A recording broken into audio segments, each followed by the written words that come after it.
How you doing, man? Oh yeah, yeah. No, we're doing really great. No, I was just sitting at my computer. I'm trying to type up some notes. I've been asked to do this. I think really interesting thing, but I'm not. No, yeah, I'm not exactly sure how to get started. No, no, it's okay. I can talk for a few minutes now. I probably should call you back later, though. Yeah, sure. No, it's this thing called the nines. I've been asked to prepare a 9-minute talk maximum. It can be less than that. I think mine will. But a 9-minute talk where I just say, what would I really like to get from my heart out to church leaders across the United States. They'll be coming together for this conference. Yeah, no, getting started is hard, although they want me to just basically introduce myself, which, for me just is saying I was a pastor, a church planter, and pastor for 24 years just outside of Washington, D.C., and then I left the pastorate a little over 3 years ago, and now I'm a writer and speaker, and, I got my fingers in a lot of different things. Well, actually, I do know what I really want to say. What I want to say to folks is that I hope that Christian pastors in the United States would ask themselves a number of important questions, but one of them is what is the gospel? No, I'm serious. Well, it's important because I think an awful lot of Christian pastors assume that they have the gospel all figured out. I know I did for a long time. Yeah, I mean, I considered the gospel was primarily information on how to get your soul into heaven after you die. No, I think a lot of people still think that that's primarily what the gospel is. That they're aware that there are a couple of different versions and different messages, understandings of how to get your soul into heaven, but just about nobody really asks that question, is that really the issue? No, I'd want to get people thinking about what Jesus says in the Gospels. If you let Jesus define the gospel, it's the kingdom of God is at hand. No, no, I don't think so. I don't think kingdom of God means going to heaven when you die. But yeah, like in the Sermon on the Mount, it says, you remember how Jesus tells us to pray? It's your kingdom come, your will be done on earth as it is in heaven. He doesn't teach us to say, may we come to your kingdom when we die, where your will is done on like earth. So yeah, to me that's very, very, exactly. It's two radically different understandings of the gospel. No, I think they'll be open it's Leadership Network. Have you ever heard of Leader? Sure you have.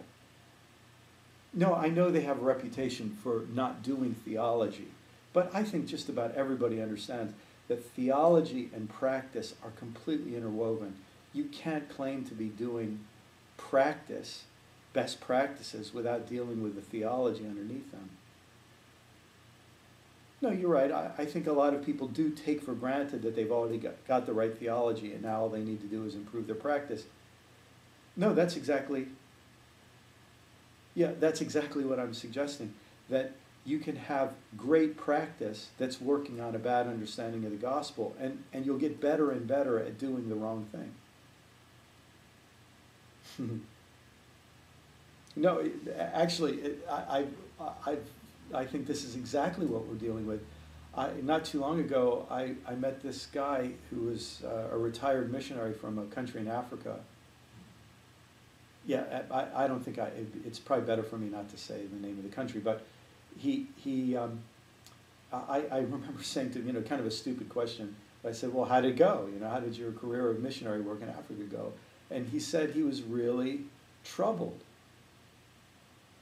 No, it wasn't because they didn't make progress, it's because they did. He said, we achieved everything we set out to achieve. He said when he first came to this country, there were very few churches. Now there are tens of thousands of churches. When they first came, there were very few Christian schools. Now there are Christian schools, Bible colleges, seminaries. When he first came, there was no Christian media. Now there's Christian television on a bunch of different channels, and they've got, you know, they import American televangelists, and they got lots of African ones who are, you know, sort of the wannabes of the American televangelists, all doing their own thing. And yeah, it's like a whole industry, a Christian industry has grown up. But here's what he said to me. He said, but every indicator of well-being has gotten worse in his time there. So divorces are up, murders are up, rape is up. Of course, HIV is rampant in that country.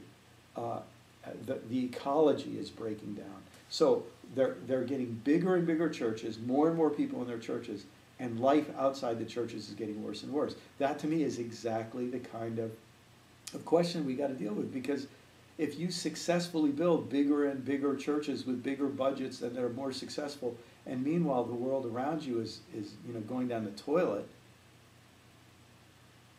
well, yeah, that's my point.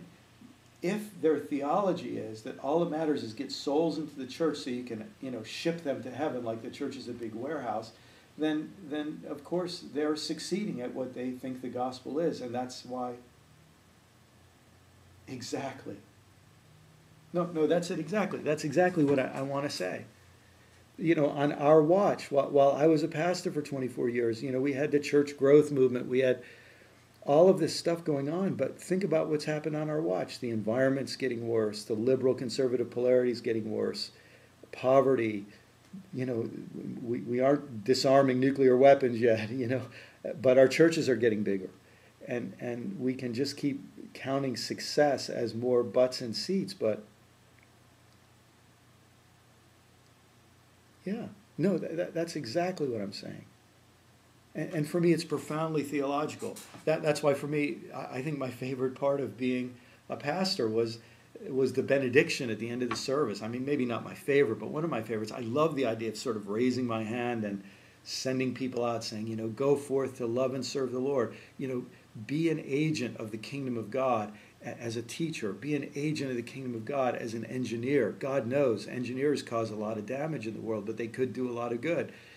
You know, be an agent of the kingdom of God as a politician or a manager or a business owner, an entrepreneur, because that's the sphere where the kingdom of God works out. I mean, that's to me what it's all about. Okay.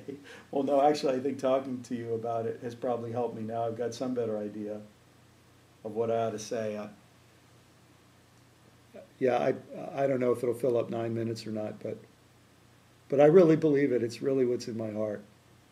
The gospel is not an evacuation plan. It's a transformation plan. That's right, exactly right. The measure of success of the church is not how many people are inside, but what difference we're making in the world around us. That's it, exactly. Okay, well, thanks for listening. No, we really should talk later. Okay, thanks a lot, man. Talk to you later. Bye-bye.